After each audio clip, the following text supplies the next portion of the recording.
paglakat-lakat kun aga kag pag-ehersisyo. Kun gabi, likawan ang mga masanag na screen kaangay sa mga gadgets kag TV. Limitahan man ang pagkaon kag mga ilimnon nga may caffeine kag nicotine bagod makatuga ini sang problema sa pagtulog. Likawan man ang pagkaon sang madamo, pag-inom sa alcoholic drinks, pag-inom sang madamo nga tubig kag ang pag-overthink antes magtulog.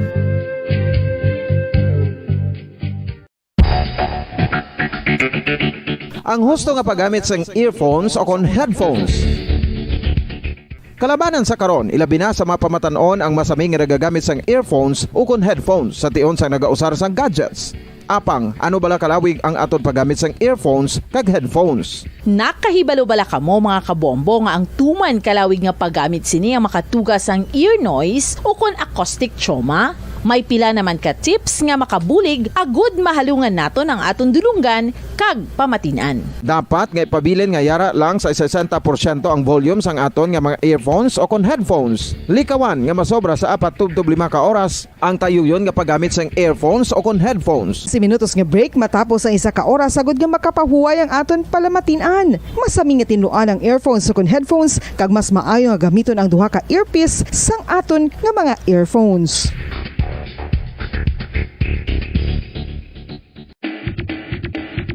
Mga kabombo, madamo gid ang pagkaon apang ano bala ang dapat himuon kung may matabo sang suspected foodborne illnesses. Kung may matabo nga suspected foodborne illnesses, dapat i-preserve ang mga ebidensya. Kung may bahin sang suspected food nga nabilin, taguon ini. Putson sang maayo kag ibutang sa freezer. Magpabulong sa gilayon. Kung ang sintomas nagapadayon o kung nagalala, gilayon nga magkadto sa doktor agud magpakonsulta. Hindi man magkalipat nga i-report ang insidente sa local health department. Mga kabombo, nakahibalo bala kamo? Naghampak na sa 3 million ang natapikan sang COVID-19 sa Pilipinas. Mataas sa gihapon ang active cases sa bugos nga pungsod. Kag 50 mil na ang mga nagtaliwan bangod sa sini nga virus. Hindi magkumpiyansa. Depensahi ang kaugalingon kag ang imo mahal sa kabuhi. Magpabakuna na batok sa COVID-19. Pahanumdom nagikan sa Bombo Radyo Bacolod. Basta Radyo Bombo! Isa ka bala sa may hinuptanan nga ido, mangin responsable nga dog owner. Bilang nagapanag-iyas ang ido, siguraduhon nga ang mga ini ang regular nga nabakunahan batok sa rabies. Ipaidalom ini sa mandatory registration. Siguraduhon nga hindi ini manginlayaw o kon magsigilagaw o kon libot sa mga kalye o kon sa anuman nga mga public places. Imo man responsibilidad nga mapag-groom ang mga ini, matagaan sa bastante nga pagkaon kag shelter. Responsibilidad mo bilang pet owner nga gastuhan ang anuman nga gastuhon medikal sa tion nga makakagat ang imo ido. Rabies is preventable. Mangin responsable nga dog o kon pet owner.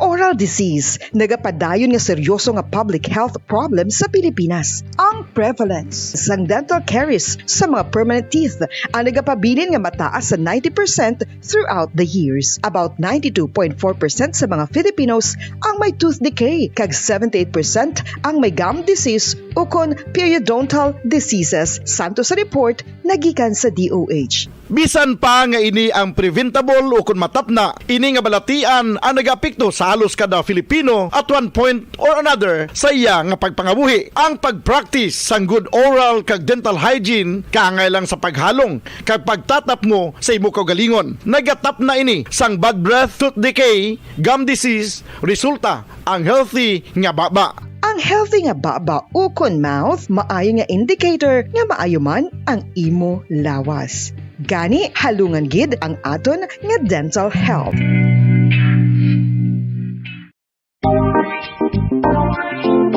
Mga kabombo, nakahibalo bala kamo? Naghampak na sa 3 million ang natapikan sang COVID-19 sa Pilipinas. Mataas sa gihapon ang active cases sa bugos nga pungsod. Kag 50 mil na ang mga nagtaliwan bangod sa sini nga virus. Hindi magkumpiyansa. Depensahi ang kaugalingon kag ang imo mahal sa kabuhi. Magpabakuna na batok sa COVID-19. Pahanumdom nagikan sa Bombo Radyo Bacolod. Basta Radyo Bombo! Kamusta kayo? Kaya pa ba? Pasensya na, toxic, no? Pula, dilaw, kung ano nung kulay. Pero alam ba nila na ang problema mo? Murang bilihin, babae, trabaho, kuryente, tubig, ang dami. Kung gulong-gulo ka na at hanap mo yung peace of mind, halika, magbubon tayo. Maiba naman.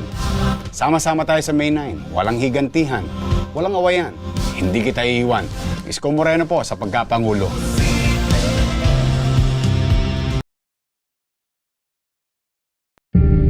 Tips agud malikawan ng insomnia. Ang pagtulog sang maayo ang makaapekto sa mental kag physical health sang isa ka tawo. Apang kung kaisa hindi maligar nga nagaka-eksperyensya sa ginatawag nga insomnia, gani ari ang tips agud malikawan ini kag mas makatulog sang maayo mga kabombo.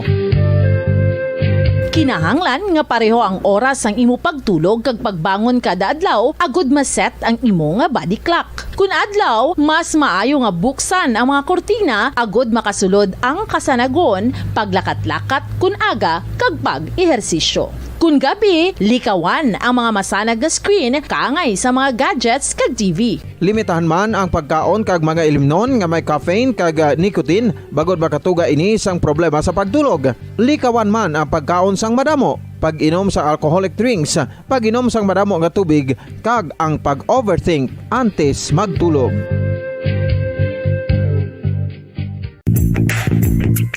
Sa karon nga may ginapangatubang nga pandemic, importante nga halungan gid ang ikayong lawas. Apang hindi lang physical health ang dapat hatagan sa pagtamuda, bangod importante man ang mental health. Paano bala halungan ang aton nga mental health? Una, kinahanglan nga halungan nato ang aton kalawasan kaangay Nagtataguyod ng katotohanan. 5 dekada nang nagtatanggol sa mga mamamayan. Patuloy na nagsasaliksik at mabilis maghatid ng mga balitang siksik at malaman. Patuloy na nangunguna sa mga issue, drama, promo at serbisyo publiko. Ito ang Bombo Radyo Bacolod, ang pambansang radyo ng Pilipinas. Basta Radio Bombo! Bombo Radyo Bacolod. Number 1! Basta Radio Bombo! Oras sa DYWB Bombo Radyo Bacolod, Philippine Standard Time. 44 minutos na nakaligad sa taknang alas 5 sang hapon. Maayong hapon, Pilipinas, syudad sa Bacolod, probinsya sa Negros Occidental, Western Visayas, kagong sa dinman nga bahin sang kalibutan. Welcome sa itong balatutunan na Bombo Report sa afternoon edition subong hapon sang Sabado. Ang iyong makaupod si Bombo Franz Andrew Burgos. Pag-aupdanay kita tugtog na alas 6 sang sining nga hapon kag kita man ang pag-aupdan sang aton mga Bombo correspondents kag Bombo patrol reporters. Kitang mabatian sa 6:30 sa lilisuan sa inyong mga transistor radios kag sa live audio streaming sa www.bomboradio.com, ang official website sa Bombo Radio Philippines, ang pambansang radyo ng Pilipinas. Hindi lang mabatian, matanabagin kita sa Facebook fanpage sa Bombo Radio Bacolod kag sa YouTube channel. Please don't forget mag-click dira sa subscribe button o kon ang notification bell kag makita ninyo dirang live feed ngin dulong namon sa inyo kag para mapalap na mga mainit nga balita. Just click like and share para malabot ang atong mga uturan sa dinman nga bahin sang kalibutan. Adlaw subong sang Sabado, Abril 30, tuig 2022. Kag para sa aton nga the vote countdown, may aran lang kita sang pila ka adlaw na bilin. May aran na lang kita sa 9 días na lang. Ang nabilin ng isang pinili ay sa Mayo 9, tuwing 2022 para sa national and local elections. Kaglitong kita sa itong mga pangulong dinalaan sa mga balita lokal. Kapin 4,000 ka mga kapulisan ang kagkasundaluhan ang nagpasakop sa local absentee voting diri sa Western Visayas. Kapin 18 ka mga kagadugang pagid. Kapin 18 ka mga drug surrenderies ang nakatapos o kung nakagraduar sa community-based rehabilitations. Kag sa dugang man itong mga balita sa lokal, Visayas Peace Security Coordinating Council nagsapol kaupod ang NOCPO. Kag litong kita sa mga balita national, presyo sang produktong petrolyo lauman nga manaog sa madason nga simana. Kag sa dugang man itong mga balita sa national, Department of Health wala sang lockdown nga magaluntad tapos sang eleksyon. Kaglitong kita sa mga balita sa international. Peace talks sa tunga sang Ukraine kag Russia wala sang progreso. Amoy nang mainit kag nagapauna nga mga balita kag posible nga magaluntad samtang nagapangalaga ng Bombo Reports sa afternoon edition. Time check 45 minutos na ang nakaligada sa atak na nga alas 5 sang hapon mga kabombo. Before kita magpadulong sa patrola, balikan na nato no ang mga kuro-kuro bala.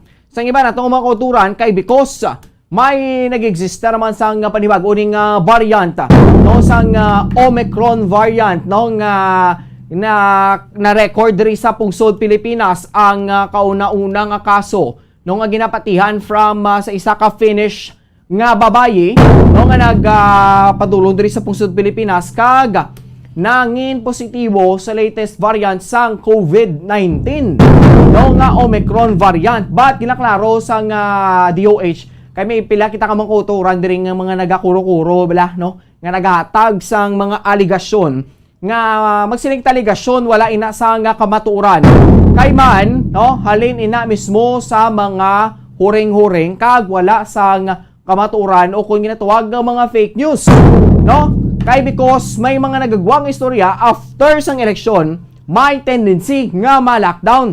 Kay makita nato no pila ka mga banwa kag kasyudaran diri sa pusod Pilipinas, especially diri sa syudad sa Bacolod, nga kitangin pa idalom gihapon sa alert level 1 from May 1 to 15.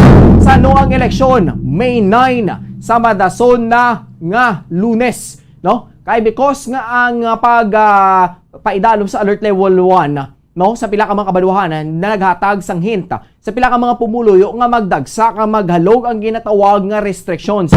Inapatihan nga ang Omicron variant or ang latest nga strain sang Omicron variant no nga amuni ko no ang isa sa mga ginakangawaan kag pinakamadasig maglaton.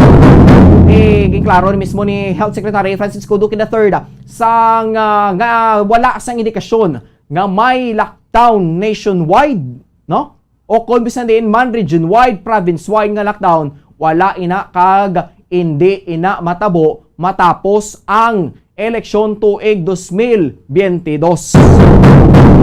No? Pero may posibilidad, no, nga magsaka ang kaso sang COVID-19 after sang eleksyon. Pero mga kultura na ito, mga kabombo, wala sang lockdown, no? Hindi ka mo magpati-pati dira nga mabasahan nyo sa mga social media nga wala sang kamatuoran kag wala sang nagakaigo nga mga impormasyon, no? Hindi gid kamuda magpati kay makatugal ang gidna sa ginatawag nga panic kag pagkabalaka. No, so RIA mismo ang gobyerno no nga mag-clarify sa aton kung may lockdown o kung wala. Kung mag-lockdown, pagkikita ti purdoy na kita no? Igod na ginang ekonomiya sang pungsod Pilipinas. Time check, 49 minutos na nakaligad sa taknang alas 5 sang hapon mga kabombo. Padulungan na nato ng patrol ko sa kay Bombo Lian ni Zel Minardo kag Bombo Grace ni Lobaton na. Ang mga latest reports kag mga balita nga natin pa man nila sa patrol kag mga insidente subong man nga nagluntad sining lang gid man nga mga inadaw kung sining nga hapon. Sige sa piyak nga linya padulungan nato ng patrol ko sa kay Bombo Lian ni Zel Minardo. Bombo Lian, good afternoon. Please come in. Bombo Andrew at 58 ka mga reformist o kung sa mga drug surrenderies ang nagatapos sa nga community-based nga drug rehabilitation na programa tapos ini nga makumpleto ang ilang community-based drug rehabilitation na programa Bombo Andrew nga ginapatigayon ng City Anti-Drug Abuse Council o kung nakada ka Bombo Andrew no. So ini ang mga reformist ang ikalima na nga batch sa mga nag-graduate kag may dugang pa nga tatlo pakaset pagida Bombo Andrew nga natalana magatapos sang amo nga programa sa tion makompleto na nila ang ilang nga mga requirements sa Bombo Andrew no. Okay. Samtang ini gindayaw man sa nga kadak member ni Police Lieutenant Colonel Sherlock Gabana ang mga surrenderies nga nagpakibahin no sa nasambit sila nga programa kung diin ginsiling diri nga ang instrument gid lamang ang mga otoridad sa Bombo Andrew sa ila pagbag-o kag yara gini sa ila nga tagipusoon ang pagbag-o Bombo Andrew. So nagpahayag man diri si DSSD head Pasit Atero nga ang DSSD paagi sa LGU Bombo Andrew ang maghahatag sang aftercare sa mga nagreforma nga mga individual kaga paagi man Bombo Andrew sa nagkalain nga programa sa syudad no kaangay sa nga livelihood project kaga assistance lakip sa ilang nga mga pamilya Bombo Andrew. Mayo gid no. So amo na bala Bombo Lian no dapat tagaan gid sang mga updates bala kag mga progress reports, especially mga kultura naton bilang nga nalulong sa droga nga ano ni sila na paidalom sa rehab, no? Kaya abis ang ibang guro bla Bongbong Cristi ng gobyerno wala bala sa nagapangita sa nagakaigong ang mga tikang paano masolbar ang problema sa illegal nga droga, no? So maayo gini no nga ginapukaw bala liwat ang mga nagakalipatan lang mga palabangkutanon sa iba natong mga kulturan.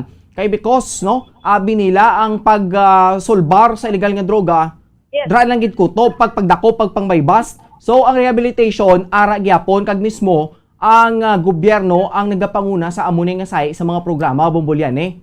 Correct ka na ba mo, Andrew, no? Hindi lang basta nga magambal ni madakpan ng iban nga diretsyo sa prisuhan kay kung tanawon taga ni Bombo Andrew ang mga nagkalapreso ni no kalabanan sa nagkakaladakpan halin mismo o kana may ara na background may mga previous cases sa Bombo Andrew so kinanglan gid ni nila marehab which is Bombo Andrew dira sa sulod sa rehabilitation no o kana sa mga programs sa drug rehabilitation nga community based man Bombo Andrew nagapatigayon dira sila sa mga spiritual gatherings bala Bombo Andro which is in Malaygayan gid ang mga reform may mga counseling sila.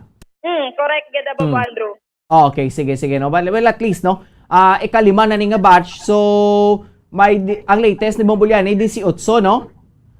Yes, okay. So okay, so ginamat-amat lang na ano kay because we know naman kung ano ni bala ka budlay ang rehabilitation kag paano ni bala i-manage man sang kada isa drabing under rehabilitation no kung paano ni sila bala maka ang mabudlay diri ang withdrawal stage no so amo nang mga butang kay because nga sila mismo nga mga users no ka users before nagastruggle gini para madula na ni ang mga intoxication sa illegal nga droga sa ilan nga mga lawas. Bombolyan, salamat gid. Yes, Bombo Andro, amoyad to ang balita nga gikan sa patrol. Si Bombolyan ni Zil Minardo para sa pambansang radyo ng Pilipinas. Consistent overall number 1 sa Bacolod. Basta Radyo Bombo. Madamo nga salamat kay Bombolyan ni Zil Minardo live sa patrol no nga ginulong sa ato ng latest update. Sample ni ka mga mga anay drug surrenderies, no? Siyempre drug surrendery ka alangan man nga wala ka nagagamit sa illegal nga droga, no? Siyempre ay ga-indulge man ni sila, no? O kung nagagamit sa ang illegal nga droga.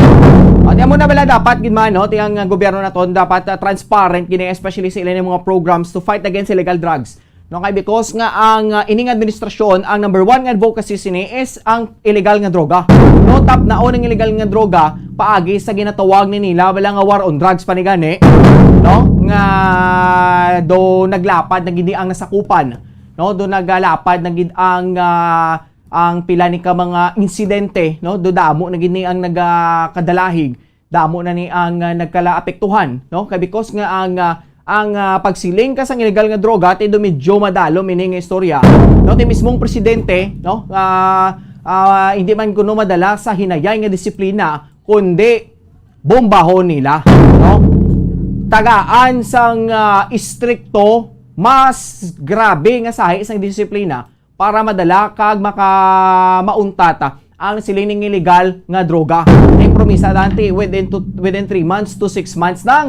Well, it's impossible gid man no. Damo gid man yung mga critics nga nagwonder kung nga matinguan bala masarangan bala nga tapnaon ng illegal nga droga sa sulod sa 3 ka bulan tubtob anong ka bulan lang. No? Mismo pila ka mga kapungsuran gani nga na gid Kung saan pa bala daw ang nagapamalakas ng gobyerno nila amo ang mga drug syndicates no mga sindikato na sa in terms sa paggamit sa illegal nga droga kung pagbaligya amo na lang nagabuhi no sa ginatawag nga panggobyerno sa pila ka mga kapungsuran diri sa kalibutan kapinsinegi man nato ng punto ni Presidente Rodrigo Duterte hindi na kita maglabot sa amo na nga sahi sang panggobyerno no nga ang kabuhi ang tanan nga sources no naga-rely na lang gid mismo sa benta sang illegal nga droga no milyones no imagine mo bala no tama karisgado kag tama kabudlay ina no perte gid ka delikado basta illegal nga droga ang istoryahan. Well luckily no pasalamat man ang kauturan naton nga na mga pamilya nga naapektuhan sa illegal nga droga, may mga himata sila nga nakagraduar na sa ginatawag ni nga rehabilitasyon. No, subong latest ni 18 ka bilog ang napaggraduar sa local community rehabilitation program. Time check, so kitay 5 minutos na nakaligid sa taknang alas 5 sang hapon mga kabombo, no? Padulungan na to ng patrol balik, no? Kay Bombo Grace ni Lobaton. Dugang nga mga reports kag natipon sa patrol lang sa mga insidente religid mga naglutat sa syudad sa Bacolod kag sa probinsya sa Negros Occidental. Sa piyak ka linya, atong balikan ng patrol ko po si Bombo Grace ni Lobaton. Bombo Grace Lynn, good afternoon, please come in. Yes, Bombo Andrew. Yes, Bombo Grace Lynn, continue. Yes, siyam na lang kadlaw kag magabotar naman kita, no, diri sa pungsod Pilipinas. Kag while nga nagahulat kita, Bombo Andrew, sang Mayo 9 to 2022, may ara sang first quarter nga meeting, no, ang aton sini nga mga kapulisan, mga kasundaluhan, kag ang aton sini nga mga katapo sang Philippine Coast Guard. So gintawagin niya siya, Bombo Andrew, nga First Quarter 2022 Visayas Joint Peace and Security Coordinating Center or Council, Bombo Andrew. So, ang ini nga meeting, natigayon ni siya sa Negros Occidental Police Provincial Office. No? Kita diri ang host. Kag, Bombo Andrew, ini nga meeting, ang Area Police Command, Visayas, ang gin-preside ni Police Lieutenant General Bernabe Palba. So, diri ni sa host, no, o kung ginpatigayon kay taga diri si Police Lieutenant General Bernabe Palba, pagid, Bombo Andrew. So, ginistoryahan nila ang mga kulang pagid o kung pila ka porsyento, no, ang ila sila nga readiness sa maabot nga election.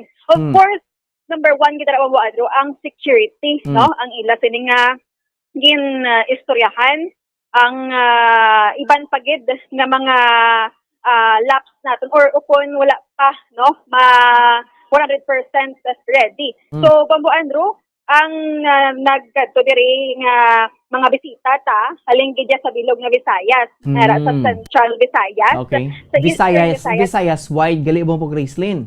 Yes, Bombo Andrew, no? Central Visayas, Eastern Visayas, and of course, ang Western Visayas. So, ang mga komodor, Bombo Andrew, sa kada region. And then, ang aton sining nga mga regional directors ng PNP, kag amo man, no, sa aton sining nga mga kasundaluhan, no, ang mga commander. Okay. So, Bombo Andrew, kanami kay ang aton siniya nga mga pamunuan, wala gid ka pabaya, no, nga maka-secure kita or ma-secure gid mahatag ang election nga matawhay diri sa aton sa pungsod Pilipinas, especially sa Visayas nga area. Okay, sige. Bombo Grace Lynn, salamat gid.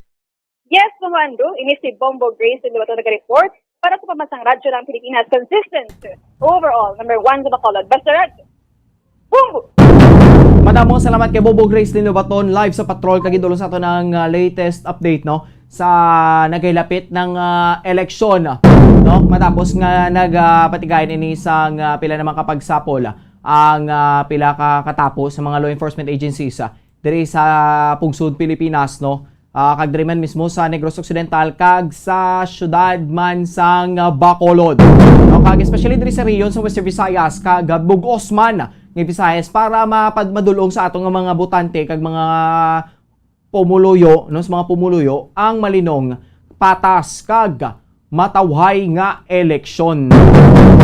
Time check, so 9 minutos na nakaligat sa taknang alas 5 sa hapon mga kabombo. Standby ka mo dira kay dugay ang atong nga Bombo News Center para sa atong nga Bombo Network News, nga ang network news naman sa aton ang magadulong sang latest update sa mga national news, international news, balita sinampang sa artista kag sa iban pa.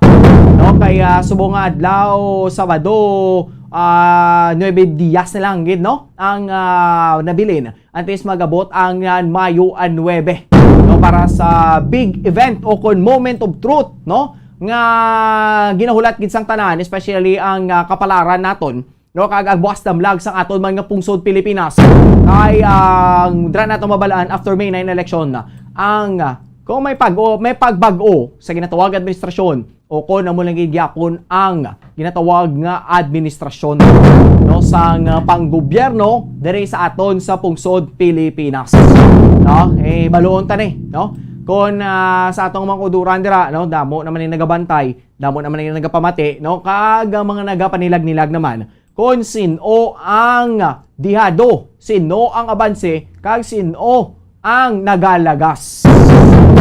No?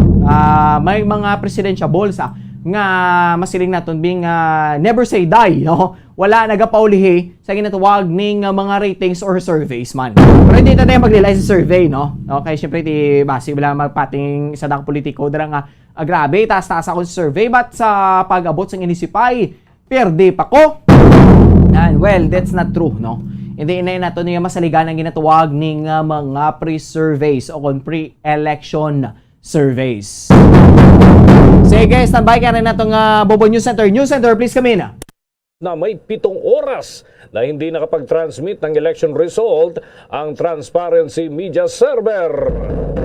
At sa ating international news, mahigit 1 milyon katao na ang inilikas mula Ukraine patungong Russia. Libo-libo katao bumuhos naman sa lungsod ng Dagupan para sa aktibidad kaugnay ng highlights ng Bangus Festival 2022 na ito ho mga kabombo ay dinayo rin kahit ng mga nanggaling sa iba pang mga lugar. Ang Metro Manila COVID-19 reproduction number bagyang tumaas. Ang Department of Health naman pinabulaanan ng balita o impormasyon na may artipisyal na pag-akyat ng mga kaso ng COVID-19 ilang araw bago ang halalan. Karagdagan pang international news, si Biden at Putin pinaniniwala ang mag-showdown sa G20 Summit. At sa balitang palakasan, ng Golden State Warriors makakaharap ang Memphis Grizzlies sa NBA semifinals dyan sa Western Conference. At sa ating entertainment news, ilang pageant expert naglabas na ng top 12 picks bago ang inaabang ang Miss Universe Philippines 2022 Coronation Night. Bago sa detalye, kami ang inyong mga tagapagbalita. Ako si Bombo Jane Buna. Ako naman si Bombo Dennis Hamito at ngayon sa ating mga detalye. Bombo Radio and Star FM, The Vote 2022 Updates. Nilinaw ngayon ang Commission on Elections na walang patakaran na nag-aatas doon sa mga hindi pa nabakunahan ng mga botante na magpakita ng negatibong resulta ng RT-PCR result at gayon din yung polling stations na gagamitin dito sa May 9 elections. Ayon kay COMELEC Commissioner George Erwin Garcia, walang resolusyon o kaya naman ay kahit verbal na pahayag na nag-uutos ng pagpapakita ng mga vaccination card ng mga botante. Hanya, walang ganong requirements para sa paggamit ng right to suffrage. Sa isang naunang media briefing, sinabi ni Health Undersecretary Mirna Kabutahe na mga hindi na bakunahan ay maaaring hilingin na bumoto doon sa mga isolation polling areas, doon sa lugar pa rin kung saan ang may sintomas ay makakaboto rin. Samantala, inulit pa nitong si Kabutahe ang paninindigan ng kanilang ahensya ng mga botante na positibo sa COVID-19 ay hindi dapat na lumabas pa ng kanilang quarantine facilities dahil labag umano ito sa umiiral na batas. Nauna nang nilinaw ng COMELEC na hindi naman talaga maaaring bumoto mga pasyente na positibo sa COVID-19 kung sila ay nasa kanilang quarantine facility. Bagamat sinabi ng DOH na hindi nila pipigilan ang sinuman na makaboto. Mahalaga rin para sa publiko na sundin ang mga patakaran ng gobyerno habang nagpapatuloy ang pandemya. Samantala naman ang COMELEC, tiniyak na hindi na mauulit ang nangyari noong 2019 election na 7 hours na hindi nag-transmit ng election result ang Transparency Media Server. Alamin ang karagdagang detalye sa report ni Bobo Gerald Ulep. Tiniyak ngayon ng Commission on Elections o COMELEC na hindi na maulit itong aberya noong 2019 elections na hindi pag-transmit ng election result sa Transparency Media Server. Kung maalala, 7 oras noon na hindi nakapagpadala ng election result ang Transparency Server ng komisyon na nagdulot ng duda sa publiko. Matapos ang 7 oras ay saka pa lamang nakapagpadala ang komisyon ng unofficial result sa media organizations, watchdogs at political parties. Sa isinagawang virtual walkthrough sa University of Santo Tomas o UST sa lungsod ng Maynila, dito pa rin sa Transparency Server ay sinabi ni COMELEC Commissioner Marlon Casquejo na nagsagawa sila ng stress test sa naturang test ay sinubukan daw nilang magpadala ng 100,000 at 50,000 na resulta sa transparency server papuntang media server ng sabay-sabay. Wala naman daw naging problema at hindi naman nabilaukan ang server sa isinagawang test. Nagpaliwanag naman si Casquejos sa nangyari noong 2019 elections dahil pwede naman sana itong gumana agad sa pamamagitan ng pag-reboot sa server pero kailangan pa kasing gumawa noon ng resolusyon mula sa unbank bago sila gumawa ng susunod na hakbang. Para maiwasan daw ang kaparehong pangyayari ay binigyan na nila ng kapangyarihan itong head ng technology group o transmission na siyang gagalaw sakaling magkaroon ng problema sa server. Sila na raw ang bahala sa pag-reboot basta wala lang silang babaguhin sa source code. Gaya naman ang dati, kada 15 minutes ang transmission ng transparency server sa media server pero real-time naman itong pasok ng election results sa vote counting machine patungong transparency server. Unang beses rin isinapubliko ng COMELEC ang mga lugar kung nasaan ang mga transparency server at isa nga rito ay nasa UST. Ang isa naman ay matatagpuan sa Bonifacio Global City sa Taguig. Mayroon ding backup server sa Libisa at transparency server sa Sucat sa Parañaque. Aminado ang COMELEC na may security risk ang pagtukoy nila sa mga lugar kung nasaan ang mga transparency server pero patuloy na raw silang nakikipag-ugnayan sa mga otoridad para matiyak ang seguridad ng mga natukoy na lugar. Una rito pinawi ng COMELEC ang pangamba ng sambayanan sa automated election sa 9 na araw na lamang bago ang halalan. Ayon kay COMELEC Chairman Saidamen Pangarungan, alam daw ng komisyon na ang automation ng sistema ng halalan ay easily mistrusted dahil na rin sa intimidation factor bunsod ng advanced technologies. Today, we will be observing and understanding the following. A, the pre-lot, which is a test of election day configuration of each machine using ballot configuration and its relation to the servers. The physical arrangement and equipment installed in the transparency, central backup and media servers, the actual transmission of results from the BCM and the CCS, and the security measures in place. 9 days before the 9th of May, we are at the precipice of a monumental democratic exercise. The COMELEC will continue to do its best to preserve the sanctity of the vote. We call on the Filipino people to be wary of fake and wrong information as the COMELEC continues to build public trust through full transparency and voter education. Yan ang tinig ni COMELEC Chairman Saidamen Pangarungan. Para sa Bombo Network News, Bombo Gerald D. Ulet. Para sa Pambansang Radyo ng Pilipinas, Basta Radio, Bombo!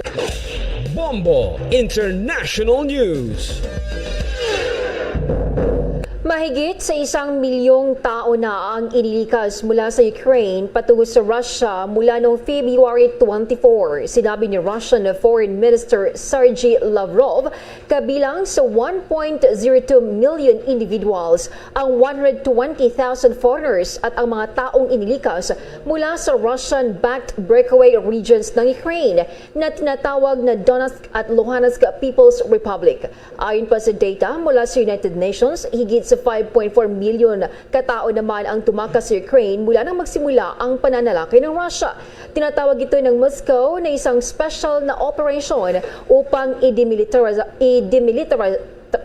demilitarize at i-denazify ang Ukraine. Sinabi ng Ukraine at ng West na ang Russia ay naglunsad ng isang walang dahilan na war of aggression. Mga kabombo, mga ka-Star Nation, tutok po tayo mamaya ay may makakausap po tayo mula sa sektor ng paggawa. Ano kaya mga aktibidad kaugnay ho nitong nalalapit o bukas na ho yun, yung araw ng paggawa. Alam ho natin, tuwing Labor Day, kabi-kabila yung mga aktibidad. Pero mamaya-maya ho ay may makakausap po tayo hinggil ho dyan sa naturang mga event. Kumo na tayo ng iba pang balita mula sa ating mga kasamahan sapagkat yung halos 7,000 na immunocompromised individuals naturukan na raw ng pangalawang COVID-19 booster shots. Yan ay sa unang linggo at ng implementasyon. Ayon ho yan sa NVOC. At may pag-uulat si Bombo Raymond Tinasa. Bombo Dennis, merong inilabas na report ang Department of Health, particular ang National Vaccination Operation Center, kung saan ay kanilang iniulat, Bombo Dennis, ng National Vaccination Operation Center o NVOC na may kabuang 6,702 immunocompromised na individual ang nakatanggap na kanilang pangalawang COVID-19 booster shot sa unang linggo ng paglulunsad ng gobyerno. Sinabi ni ANVOC Chairperson at Health Undersecretary Dr. Mirna Kabutahe na wala pa silang data sa mga non-immunocompromised individual na nakatanggap ng kanilang pangalawang booster. Ayon kay Yusek Kabutahe na mayroon na ngayong 67.8 milyon na fully vaccinated na individual sa bansa dahil ang gobyerno ay napaghatid na ng 146.7 milyong kabuang jobs. Kahit 31.2 milyong katao ang nakatanggap na ng kanilang mga booster shot. Inamin ni Kabutahe na ang rollout para sa unang booster ay medyo mabagal. Dagdag pa ni Kabutahe na pag-aralan ng NVOC kung maglalagay ng vaccination sites sa mga presinto pati ng araw ng halalan. Mahitang sinimula ng gobyerno ng Pilipinas ang pagbibigay ng pangalawang COVID-19 booster shots para sa immunocompromised noong Lunes, Abril 25. Na ito pa ang dagdag na bahagi ng pahayag ni Undersecretary Mirna Kabutahe. Ang importante, meron silang complete primary dose at saka yung first booster. We think that will be sufficient at hindi naman sila immunocompromised. For our OFWs, kasi nagre-require ng second booster yung ibang bansa at hindi i-recognize yung ibang bakuna nila, we will appeal to the health technology assessment and justify kung bakit itong mga OFW ay pwede nang bigyan ng ating second booster. Yan, Bombo Dennis, Bombo Jane, ang naging bahagi nga ng pag-uulat ni NVOC Chairperson, Undersecretary Kabutahe. Bombo Dennis, Bombo Jane. Okay, Bombo Raymond, itong pagtutok kasi dito sa sinasabing mga immunocompromised na ito ay kumbaga malaki pa yung konsiderasyon doon sa mga pag-aaral pa at patuloy na sinasabing kinakailangan pa ng masusing pagtimbang. Kailan naman kaya mabibigyan ng second dose o second booster yung iba pang sektor ng lipunan na Bombo Raymond? Is it possible within this year ay mabibigyan din yung mga iba pa na naturukan ng booster shots pero lumipas na rin yung ilang panahon, Bombo Raymond? Well, tama ka dyan. Posible na within this year, lalo na ngayong first quarter o second quarter ng taon, Bombo Dennis, ay maturukan na rin ng second booster shot yung mga miyembro, yung tatawag na healthcare workers, mga overseas Filipino workers, at yung mga seafarers. Dahil ito ay ipinanukala, inirekomenda na ni Vaccine Star Secretary Carito Galvez Jr. na kumbaga ay maging prioridad na rin ng gobyerno dahil requirement ito sa lalo na yung mga OFWs, requirement na mga kumbaga mga bansa na host countries bago sila tanggapin.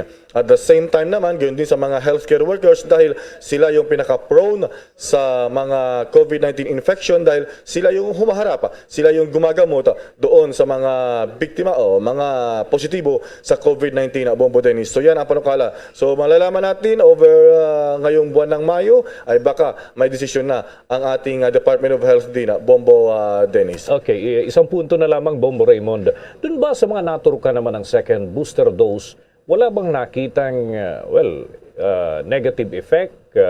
Normal yung pananakit ng braso. Pero yung kakaibang epekto doon sa mga immunocompromised, kahit pa paano, maging mapabilang ito doon sa mga konsiderasyon, Bombo Raymond? Well, so far, Bobo Dennis, wala pa naman. Batay sa report kanina ni NVOC Chairperson Kabutahe, wala pa naman silang naiulat na kumbaga adverse effect ng second booster shot. So, ibig sabihin, ay maganda ito. Lalo pat ito naman ay dumaan muna sa mga pag-aaral bago isinimulan sa ating bansa, Bombo Dennis. Okay, with that, maraming salamat, Bombo Raymond. Para sa Bombo Network News, Bombo Raymond Tinaasa nag-uulat para sa pambansang radyo ng Pilipinas, Basta Radyo, Bombo! Oras natin sa buong kapuluan, 15 minuto na makalipas ang alas 6 ng gabi. At kagaya ho ng aming naipangako kanina, ay may makakausap po tayo mula sa sektor ng paggawa. Dahil bukas ho, ay bibigyan pugay muli natin ang sektor ng mga manggagawa. So ano kaya mga expected natin na bukas makikibalita tayo. Pero pabatiin muna natin sa Bombo Radio Philippines, where nationwide and worldwide, si Bombo Dennis Hamito po ito together with me, si Bombo Jane Buna. Magandang gabi po sa inyo, ALU-TUCP spokesman na Alan Tanhusay. Good evening, sir. Sir Alan? Good evening, Bombo Dennis. Good evening po sa inyong lahat. Sa ating mga kababayan, magandang gabi po. Ayun, maraming salamat po at pinaunlakan nyo kami sa pagkakataong ito kahit weekend. Nais po namin may tanong muna. Nakapaghain na po kayo ng petition for wage increase doon ho sa ilang regional wage board. At ano po update dito sa kasalukuyan? Ito ho kasi yung pinakaabangan din ng ating mga manggagawa na nakikinig ho ngayon sa Bombo Radio Philippines, Sir Alan. Bombo Dennis, kasalukuyan nagsasagawa ng public consultation ng mga wage boards, no? Kung saan ay naghain na kami ng petisyon. Pero sa aming pakiusap doon sa mga public consultations na yan, ipinananawagan namin sa mga wage boards na bilisan ang paglalabas ng wage increase order. Dahil napaka-baba na talaga ng purchasing power ng sahod ng mga manggagawa dito sa ating bansa, kung kaya't ito yung pakiusap namin sa kanila na huwag nang tapusin yung mahabang proseso, no? Siguro mga 1 o 2 public consultation na sapat na yon na para maglabas ng wage increase order yung mga wage boards natin. Okay, with your indulgence, Sir Alan, nais ding magtanong ng aking katandem dito, si Bombo Jane Buna. Bombo Jane? Oo, Sir Alan, magandang gabi po sa inyo.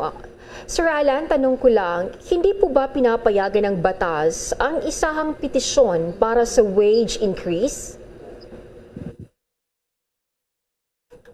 Sir Alan? Medyo mahina yata yung signal. Yung batas na sinasabi, medyo pasensya na at medyo mahina yung aking signal. But doon sa pagkakaintindi ko sa tanong mo, yung batas, meron tayong batas na ang mga wage boards kahit walang petisyon, hahain ng mga labor groups, maaari na maglabas ng motu proprio ang mga wage board. Kung sa kanilang monitoring ay napakababa na ng value ng sahod. Subalit sa mga nangyari, kinakailangan pang magpetisyon ng TUCP bago kumilos ang wage board at simulan ng proseso ng pagtataas ng sahod dito sa ating bansa. So, yan kasulukuyan ang sitwasyon hinggil dito sa batas ng pagtataas ng sahod dito sa ating bansa. So, pwede pala yung motu proprio. Is there any instance, Sir Alan, na talagang nagkusa yung mga wage board dyan sa mga rehiyon na mag-implement ng pagtataas ng pasahod doon sa ating mga manggagawa without any petition from working sector, Sir Alan? Bombo Dennis, mayroon ng mga motu proprio decisions o kusa ang mga wage board noon nung mga nakaraang panahon, kagaya ng krisis sa fuel, nung nagkaroon ng gyera sa sa Middle East, at sumiri talaga ang presyo ng langis, nagkaroon ho ng motu proprio process ang wage board at nagtaas sila ng sahod dahil napakaliit na during that time ang minimum wage. Subalit sa panahong ito, during the pandemic, hindi naman tayo nagpetisyon o walang prosesong ginawa ng wage board. Subalit nitong nakaka-recover na itong ating ekonomiya ay nagpetisyon kami sa mga wage board ng dagdag sahod at kung kaya hinihiling natin ngayon na bilisan na ang proseso. Okay. So, sige. Abangan po namin yan. Ano? Okay. Dito naman tayo. May aasahan po bang aktibidad ang mga grupong nasa ilalim po ng inyong organisasyon? Bukas ho, araw ng mga manggagawa. Ano ho kayang mga expected natin, Sir Alan? Bukas, Bombo Dennis, ang TUCP ay may mga pagpupulong bilang selebrasyon ng Labor Day, bilang pasasalamat, bilang pagsasaludo, pagbibigay-pugay sa mga manggagawa na talagang nagsakripisyo during the pandemic. Maiahon lang yung ating ekonomiya at may taguyod ang kanilang pamilya. No?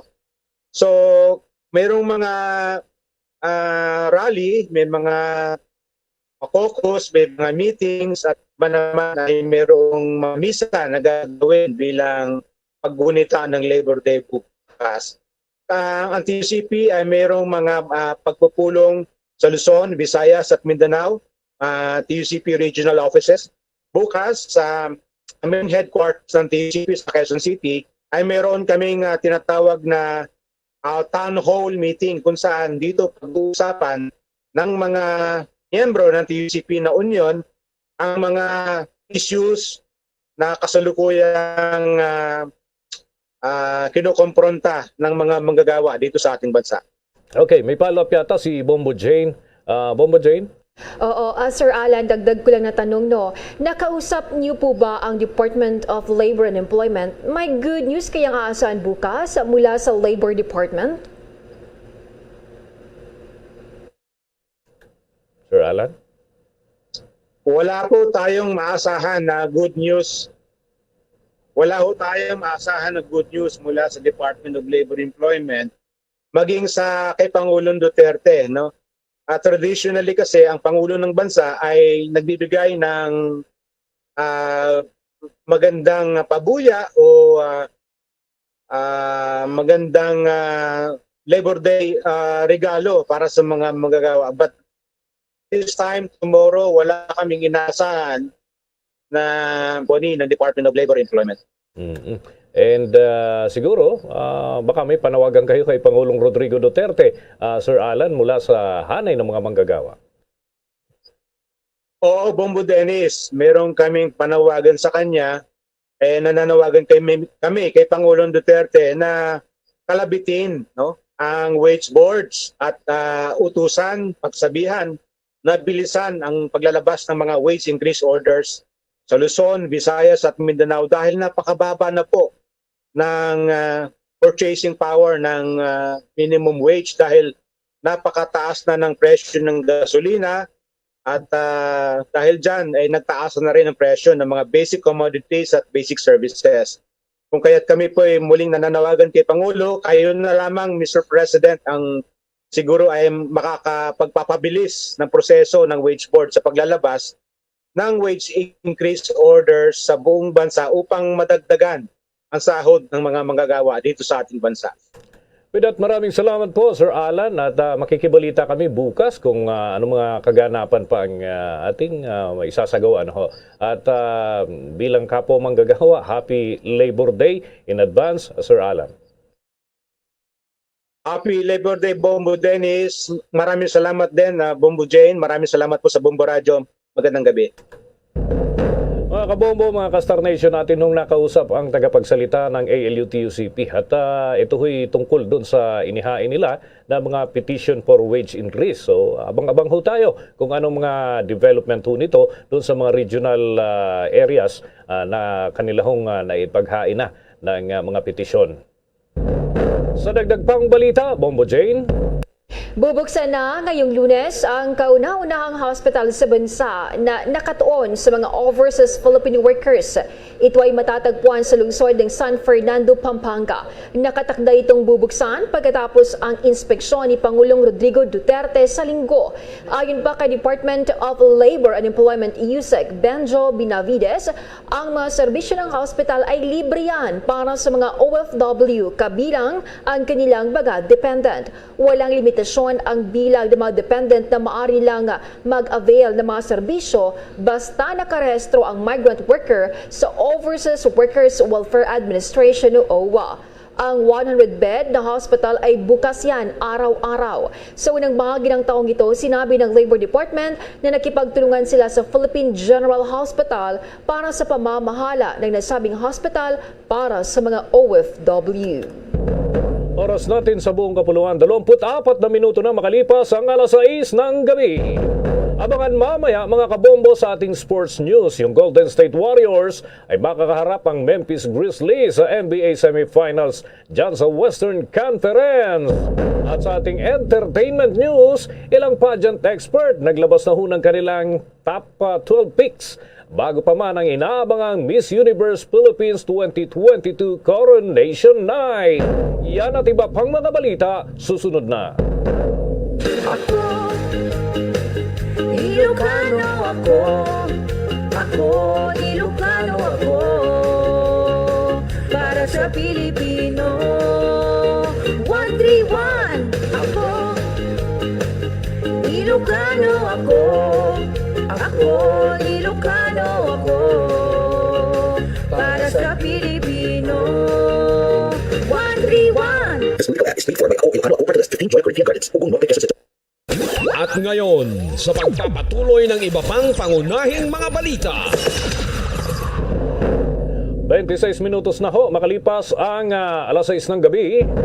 Hindi umano magiging hadlang ang kahirapan para mabigyan ng pangangalagang medikal na dekalidad na edukasyon at gayon din yung disenteng hanap buhay ang mga mamamayan. Ito ang naging pangako ni Vice President Leni Robredo sa taong bayan kapag siya raw ang nanalo bilang Pangulo ng ating bansa sa Mayo 9. Sinabi ni Robredo na magtatalaga siya ng matitino at mahuhusay na lingkod bayan para maibalik ang tiwala ng mga negosyante sa ating gobyerno. Anya, kapag tiwala ang mga negosyante sa pamahalaan, dadami rin ang hanap buhay at maayos ang ekonomiya ng ating bansa.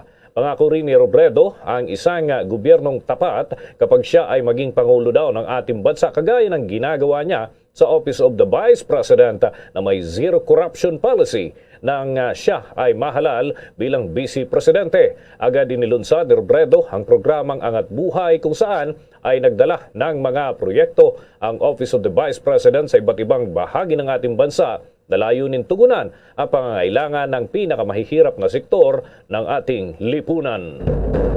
Nanawagan ng Department of the Interior Local Government sa publiko na maaari silang maging katuwang laban sa mga barangay officials na lantarang nagkakampanya sa ilang mga kandidato. Una rito sa panayam ng Bombo Radio kay DILG Undersecretary for Barangay Affairs Martin Dino, ipinapaalala niya sa mga barangay kapitan hanggang sa mga kagawad ang mahigpit na batas laban sa electioneering na may kaakibat na parusa. Ayon pa kay Yusek Nino, ito ang kauna-unahang halalan na mahigpit na ipapatupad ang batas dahil kasama ang memorandum circular na ito sa civil service at nakapaloob din sa Omnibus Election Code. Nilinaw ng DILG na mga barangay officials ay maaari namang tumulong sa pagpapanatili ng kaayusan sa mga campaign rallies dahil obligasyon nilang ito. Pero bawal lamang ito na mag-endorso at magsuot ng mga damit ng mga politiko na nagpapakita ng pagkampanya.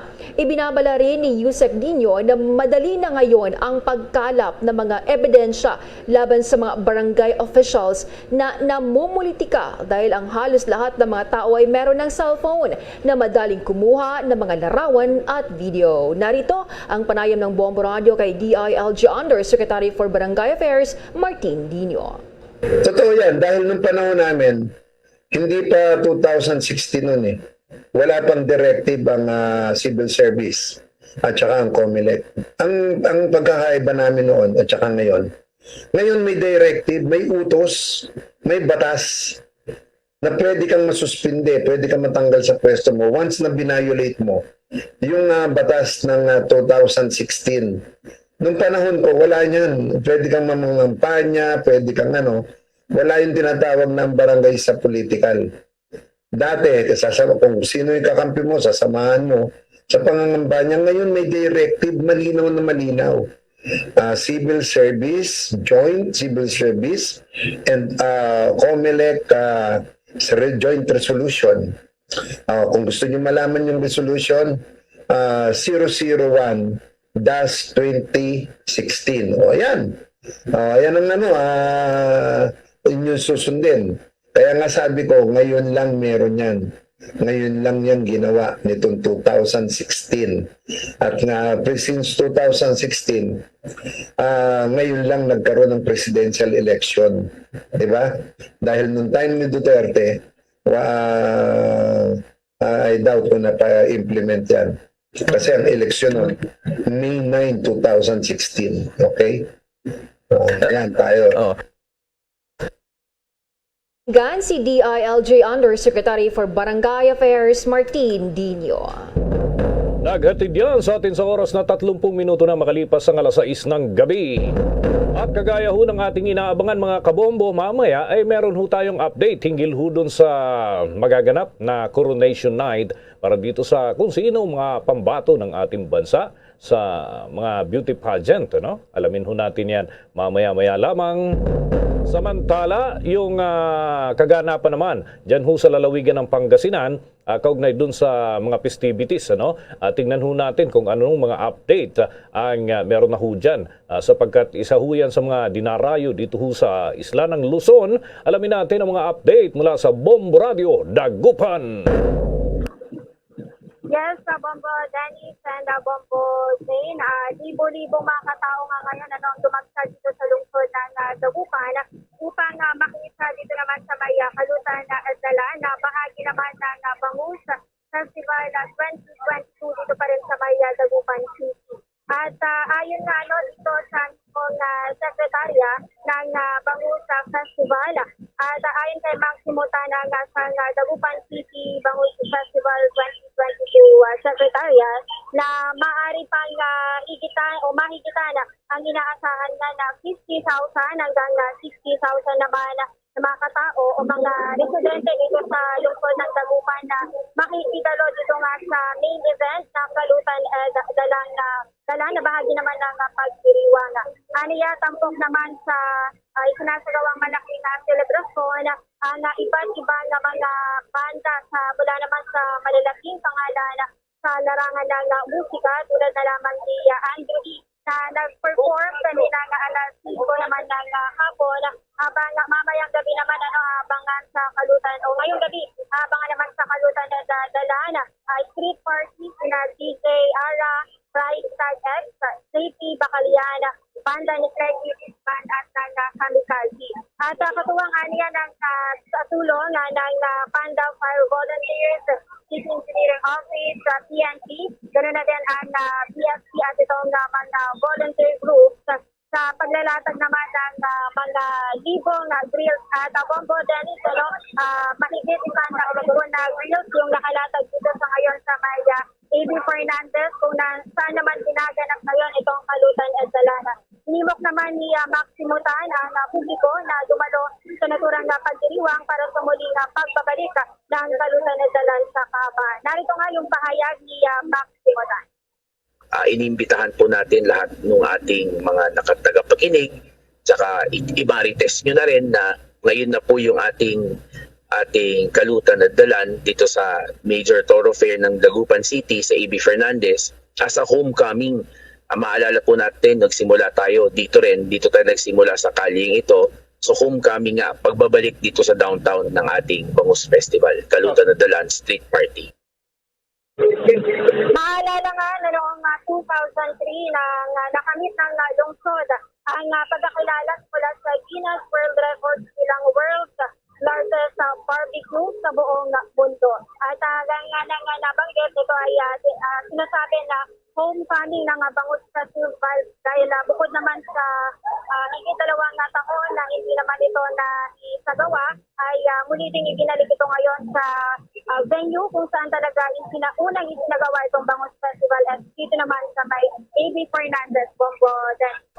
Okay, Bombo Marian, nais kong malaman kung hanggang kailan tatagal yung aktibidad. Baka sakali makahabol pa kung sakasakali yung ilan sa ating mga kababayan, lalo na yung manggagaling pa dito sa Metro Manila, pagka ganyan kasi very interesting events yan, lalo't medyo bumaba na yung mga kaso ng COVID-19. Mga hanggang kailan tatagal yung mga aktibidad dyan, Bombo Marian? Ay nga sa Bombo Dennis, expected na maaaring tumagal hanggang mamaya pa na alas 11 o kundi naman alas 12 ng madaling araw. Itong event kasi nag-uumpisa pa lamang sa ngayon yung mga banda na nag-set up simula kaninang alas 5 hanggang sa mga oras na ito. So hindi pa halos nag-uumpisa yung main event sa mga banda naman na magpa-perform dito naman sa may A.P. Fernandez na bahagi ng Kalutan at Dalan dito naman sa Bangusa Festival. So, mahaba-haba pa, Bombo Dennis, ito na oras ng mga kababayan natin na nais na bumisita or pumunta dito sa Dagupan City para makaisa naman dito sa Kalutan at Dalan ng Bangusa Festival 2022, Bombo Dennis. Okay, mabuti hindi kayo naapektuhan ng medyo masamang lagay ng panahon na dumaan itong nakalipas ng mga panahon. At kumusta yung produksyon ng mga bangus dyan sa inyong lugar? Hindi ba nagkaroon ng kakapusan na Bombo Marian? Yes, Bombo Dennis. So far, ito yung tiniyak ng lokal na pamahalaan ng Dagupan na bago pa man nilang buwan itong Bangusa Festival, simula nung magduwag naman ang mga protocols at siyempre maging alert level 1 ng Dagupan City, ay sinimulan ng i-secure itong mga bangus kung sila ay nasa maayos na kondisyon.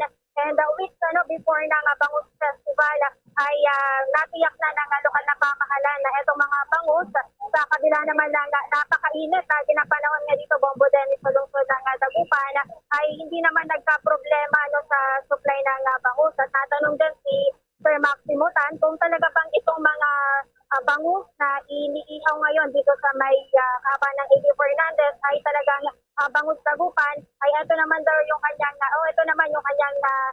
siniguro na talagang Dagupan bangus lahat ng mga bangus na nakalatag ngayon dito sa mahigit 1,000 grills dito naman sa may A.P.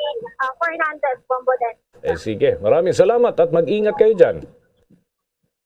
At mula naman dito sa may Kalutan na Dalan sa Dagupan City para sa Bombo Network News, Bombo Marian at Malala nag-uulat para sa Pambansang Radyo ng Pilipinas at consistent number 1 sa lalawigan ng Pangasinan. Basta Radyo, Bombo.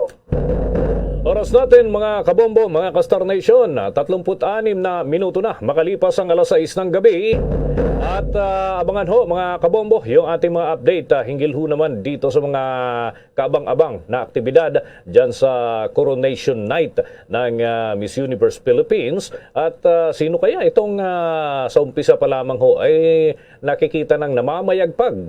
Sino kaya itong gagawa ng panibagong history dito sa beauty pageant na ito? Samantala, inaabangan na ang isa sa gawang development sa Quezon Memorial Circle. Ay ayon ho sa Quezon City Local Government Unit o LGU, kabilang ho sa mga gagawing redevelopment ay ang pagpapanumbalik ho ng green spaces dyan sa naturang syudad. Base nga dun ho sa inilabas na Master Redevelopment Plan, ay nasa 70% pala ang nakalaan ho para sa major green areas.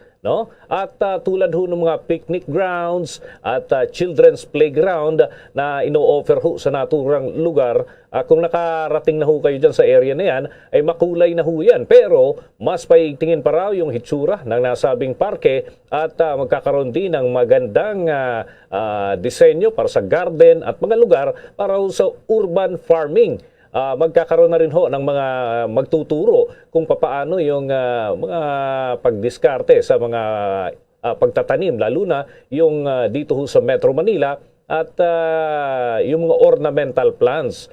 Kabilang pa sa mga salient features ng redevelopment ho na ito, yung paglalagay ng skate trail, basketball area at volleyball court. Meron din hong tennis court at cultural amphitheater. Ikinukonsidera din mga kabombo doon sa naturang plano para sa construction ng MRT 7 station ay isang bahagi po ng naturang parke ay magagamit doon sa MRT 7 station. So mas madali na ho para doon sa mga access sa pampublikong bihikulo at mas mapapabilis yung biyahe ng ating mga kababayan sa pagpasok at pag-alis sa naturang parke at mag-iinganyo pa raw ng mas malaking bilang ng mga turista na makakatulong sa pag-unlad ng Quezon City at ng kabuuan ho ng mga nakikinabang sa naturang lugar. At para nga sa Quezon City LGU, ang pagsasailalim sa redevelopment na ito ng Quezon Memorial Circle ay para ho sa susunod na henerasyon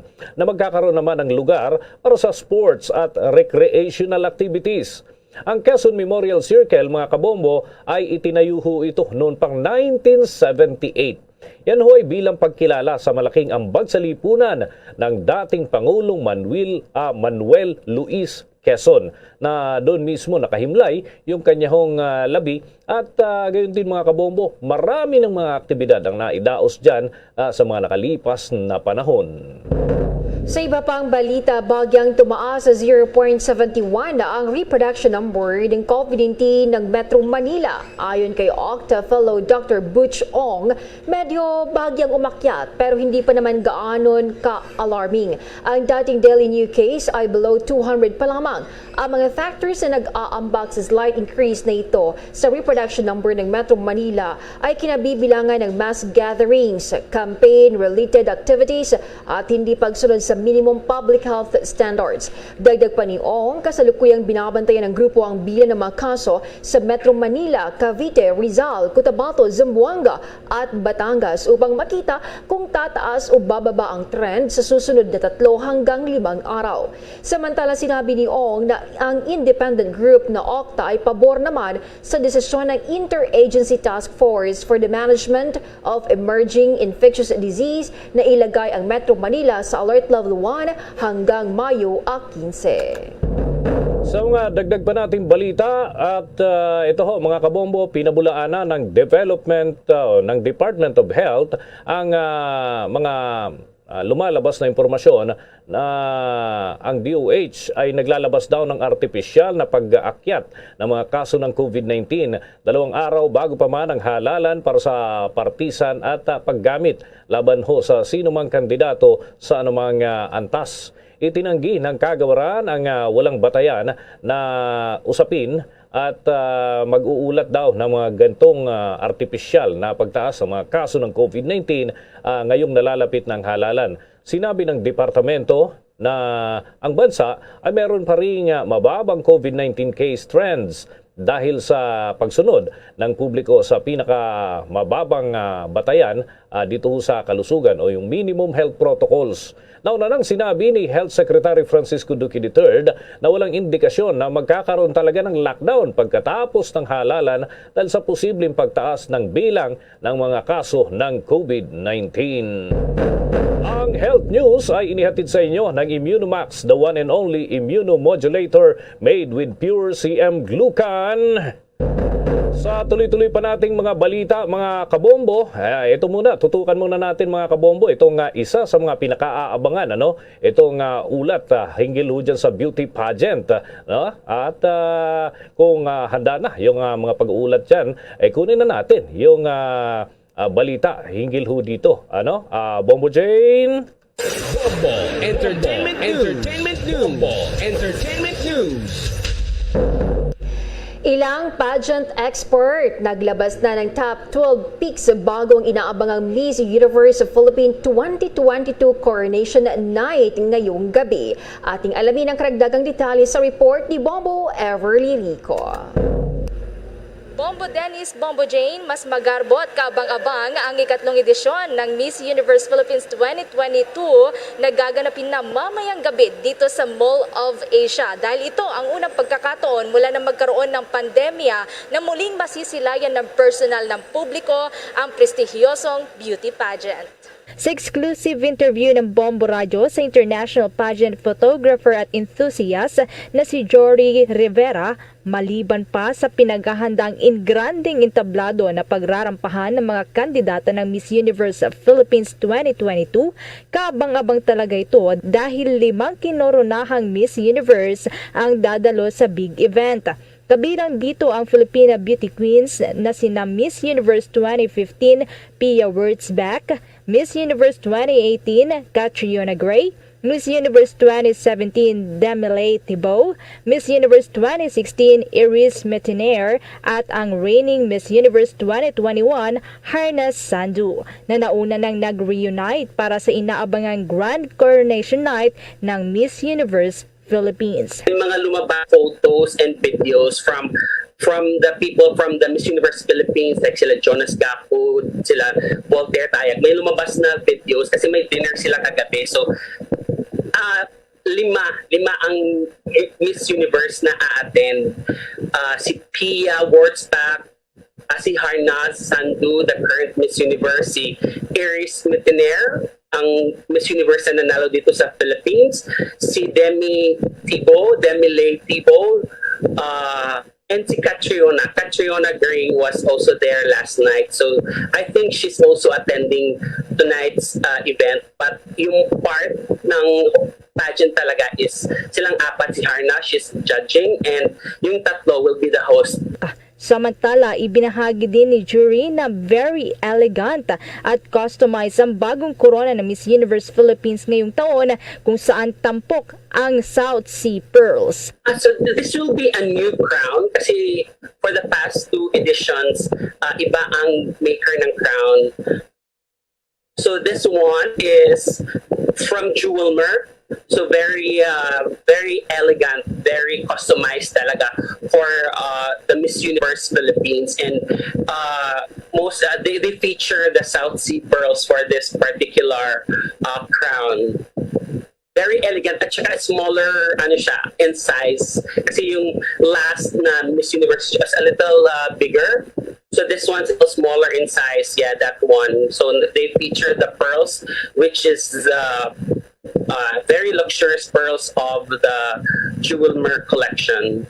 Ayon pa sa pageant enthusiasts, mula sa 32 kandidata, marami ang malalakas na contenders o frontrunners sa kompetisyon na ito, katulad na lamang ni Michelle D. ng Makati, Sylvia Celeste Cortisi ng Pasay, Maria Katrina Ligado ng Taguig, Misamis Oriental na si Annabelle May McDonald. Actually, ang ngayon ang daming mga malalakas na candidates out of the 32 candidates. Parang ang hirap din i-point out mainly because one, luck plays a big role, and also maraming candidates ngayon na super strong who are front runners, like the previous national winners like si Michelle D. from Makati. She's Miss World Philippines title holder. Si Miss Pasay, si Celeste, she's a previous winner of the Miss Earth Philippines. And then coming also strong are candidates like Miss Taguig, si Katrina. She is also a national title holder. I think she was Miss Reino Hispano Americano. Samantala, naglabas naman ang Miss Sociology ng kanilang final top 12 picks para sa Miss Universe Philippines 2022. Nasa top 3 picks ang pambato ng Pasay na si Sylvia Celeste Cortisi, ang pambato ng Makati na si Michelle D. at si Pauline Amlinks. Nasa top 4 naman si Misamis Oriental Annabelle May McDonald, si Miss Taguig Maria Katrina Ligado, ang Cebu City na si Chantal Elish Smith, ang pambato ng Pangasinan na si Ivilo Bourbon at ang pambato ng Cebu Province na si Dominic Pigzon. Ang pambato ng Palawan ni si Angelica Lopez, si Miss Baguio na si Genesis Latugat, Miss Ilocos Sur Jewel Alexandria Palacat at Miss Davao del Sur Judaida Corinejo. Nauna na ngang sumabak sa preliminary competitions ang mga kandidata noong nakalipas na linggo, kabilang dito ang swimsuit competition, introduction video at fashion and runway challenge. Ipapasa ni Miss Universe Philippines 2021 Beatriz Gomez sa kanyang successor ang corona sa gaganaping Coronation Night sa SM Mall of Asia. Mga kabombo, abang-abang na dahil mamaya dakong alas 7 ng gabi, gaganapin na ang Coronation Night ng Miss Universe Philippines 2022 sa Mall of Asia. Mula dito sa lungsod ng Pasay para sa Bombo Network News, Bombo Everly Rico nag-uulat para sa Pambansang Radyo ng Pilipinas. Basta Radyo, Bombo! Sa dagdag pang mga balita, inihayag ng isang opisyal ng Land Transportation Franchising and Regulatory Board o LTFRB na ang pamamahagi ng 2.5 billion pesos na fuel subsidy para sa mga driver at operator ng public utility vehicle ay matatapos sa loob ng ikalawang linggo ng buwan ng Mayo. Ayon kay LTFRB Executive Director Cristina Casion, na sa ngayon 180,000 PUV sector beneficiaries mula sa 264,000 na pinangangasiwaan ng ahensya ang nakredit yan ng 6,500 pesos na fuel subsidy sa kanilang cash card. Dagdag pa ni Casion, ng unang tranche ng fuel subsidies ay kailangang ganap na may pamahagi bago ang release ng second tranche. Ang fuel subsidy program ng gobyerno, dalawang tranche yan na 2.5 billion pesos bawat isa, ay naglalayong palawigin ang 6,500 pesos cash grant sa 377,000 beneficiaries, kabilang ang mga driver at operator ng PUV na pinangangasiwaan naman ng LTFRB, mga tricycle driver operator sa ilalim yan ng DILG at mga delivery riders sa ilalim naman ng DTI. Nauna nang sinabi ni Casion na hinihintay pa ng LTFRB ang listahan ng mga kwalipikadong tricycle driver at operator para yan sa mga delivery riders sa ilalim ng DTI. Sinabi niya na 27,700 mahigit beneficiaries ang pinoproseso na ng Land Bank para sa pag-credit ng fuel subsidy sa kanilang GCash o kaya sa PayMaya accounts. Bombo Weather Update. Intertropical Convergence Zone ang siyang nakakaapekto sa ilang bahagi ng ating bansa. Partikular ho na inaasahan ng mga pag-ulan yung bahagi ng Mindanao at Palawan at posible ho ang mga pagbaha at pagguho ng lupa doon sa mga tinuturing na high-risk areas o yung mga madalas na ho na nakakaranas ng ganitong sitwasyon ng panahon. Sa Metro Manila naman at nalalabing parte ng ating bansa, posible rin ang mga biglaang pagbuhos ng ulan at yan ay dulot naman ng severe thunderstorm. Bombo International News. Pinag-uusapan ni US President Joe Biden at mga advisors nito ang dapat gawin ngayong nagpakita ng interest na dumalo sa Group of 20 Summit ngayong buwan ng Nobyembre si Russian President Vladimir Putin. Sinabi ni Biden na dapat i-eject ng Russia mula sa G20. Ang mga matataas na miyembro ng kanyang administrasyon ay umalis na sa mga kaganapan sa G20 kung saan naroroon ang mga delegado ng Russia at nagkaroon ng mga talakayan sa Indonesia na siyang mag-host ng summit tungkol sa pagpapalakas nito ng pagkundina sa Russia. Ngunit walang desisyon sa pag-boycott sa Leaders Summit, 6 na buwan na lamang ang natira. Sinabi ng mga opisyal na malamang na hindi magkakaroon ng desisyon sa malapit na panahon habang tinitimbang nila mga downsides ng paglaktaw sa kaganapan at ibigay ang talahanayan sa Russia at China. Sinabi naman ni White House Press Secretary Jen Psaki na ipinahayag ni US President Biden sa publiko ang kanyang pagtutol kay Pangulong Putin sa pagdalo sa G20 Summit. Anya, masyadong maaga pa para sabihin kung ano kaya maging resulta at hitsura ng nasabing summit. Bombo Sports News. Makakaharap ng powerhouse team na Golden State Warriors ang Memphis Grizzlies sa semifinals ng NBA playoffs sa Western Conference. Ito ay makaraang igupo kanina ng Grizzlies. Sa Game 6 ang Minnesota Timberwolves sa score na 114-106 upang tapusin ang serye sa record na 4-2. Swerte pa rin ang Grizzlies dahil mula sa deficit ay kumayo dito ng husto at hinabol ang kalamangan ng karibal na Wolves. Nanguna sa diskarte ng Grizzlies sina Desmond Bane at Dylan Brooks na kapwa may tig 23 points at para mapunan ang kamalasan dun sa puntos ng kanilang top scorer na si Ja Morant. At samantala, magsisimula naman ang Game 1 ng Grizzlies at Warriors ay sa araw ng Lunes. Sa ating pandagdag na balitang palakasan, Team Pilipinas hindi pa dedihado sa Vietnam Sea Games dahil may mga diskarte na raw na nakalaan. May panayam ang Star FM Bacolod.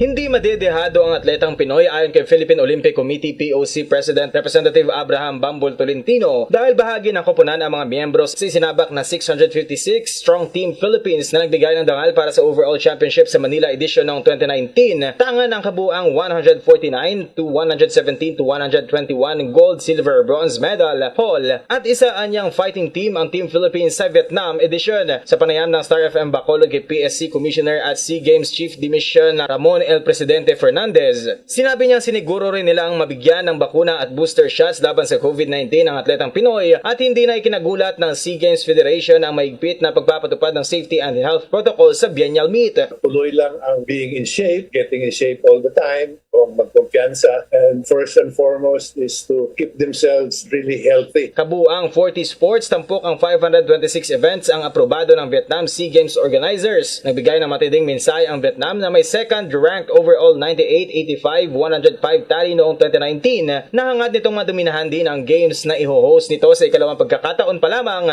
magmula noong 2003. At yan ang balita mula dito sa 95.9 Star FM Bacolod para sa Bombo Network News. Star DJ Asher, nag-uulat para sa Pambansang Radyo ng Pilipinas. Basta Radyo, Bombo! Oras natin sa buong Kapuluan, 55 minuto na makalipas ang alas 6 ng gabi. At abangan nga mamaya mga kabombo yung iniulat kanina ng ating reporter si Bombo Everly kaugnay dun sa malaking kaganapan sa larangan ho ng Timpalak Kagandahan, itong beauty pageant. Abangan ho yan sa ating official website www.bomboradio.com para sa ating mga updates. Ilocano ako, Ilocano ako, para sa Pilipino. 131 ako, Ilocano ako, Ilocano ako, para sa Pilipino. 131. At ngayon, sa pagpapatuloy ng iba pang pangunahing mga balita, Bombo Foreign Exchange Update. Para ho sa mga nag-aabang sa palitan ng piso kontra sa foreign currencies na itala ang 52 pesos and 15 centavos katumbas ng isang US dollar. Ang Singaporean dollar naman ay 38 pesos 61 centavos. Hong Kong dollar 6 pesos 64 centavos. Ang euro ay 54 pesos 77 centavos. At ang Saudi Arabian rial ay 13 pesos 97 centavos batay sa data ng Bangko Sentral ng Pilipinas. The Bombo Foreign Exchange Rate Update is brought to you by Queen City Development Bank. Bago tayo magtapos, ang Bombo Radio Philippines po ay nag-aanyaya sa lahat para sa sama-samang panalangin. Narito ang Oratio Impirata. Merciful and compassionate Father, we confess our sins and we humbly come to you to find forgiveness and life. We come to you in our need to seek your protection against the COVID-19 virus that has disturbed and claimed many lives. We ask you now to look upon us with love and by your healing hand, dispel the fear of sickness and death, restore our hope, and strengthen our faith. We pray that you guide the people tasked to find cures for this disease and to stem its transmission. Bless the efforts to use the medicines developed to end the pandemic in our country. We pray for our health workers that they may minister to the sick with competence and compassion. Grant them health in mind and body, strength in their commitment, protection from the disease. We pray for those afflicted. May they be restored to health. Protect those who care for them. Grant eternal rest to those who have died. Give us the grace in these trying times to work for the good of all and to help those in need. May our concern and compassion for each other see us through this crisis and lead us to conversion and holiness. Grant all these through our Lord Jesus Christ, your Son, who lives and reigns with you in the unity of the Holy Spirit, God, forever and ever. Amen. We fly to your protection. O Holy Mother of God, do not despise our petition in our necessities, but deliver us always from all dangers. O glorious and blessed Virgin. Amen. Our Lady, health of the sick, pray for us. Saint Joseph, pray for us. Saint Raphael the Archangel, pray for us. San Roque, pray for us. San Lorenzo Ruiz, pray for us. San Pedro Calungsod, pray for us. Para sa karagdagang balita at impormasyon, maaaring mag-log on sa www.bomboradio.com. Mula sa Bombo News Center, Makati, kami ang inyong mga naging tagapagbalita. Ako si Bombo Jane Buna. Ako naman si Bombo Dennis Hamito para sa Pambansang Radyo ng Pilipinas. Basta Radio. Bombo! At sumainyo ang kalipunan ng maiinit at pangunahing mga balita sa Bombo Network News. Hatid sa inyo ng Pambansang Radyo ng Pilipinas. Bombo Radio Philippines. Paradyo Bombo!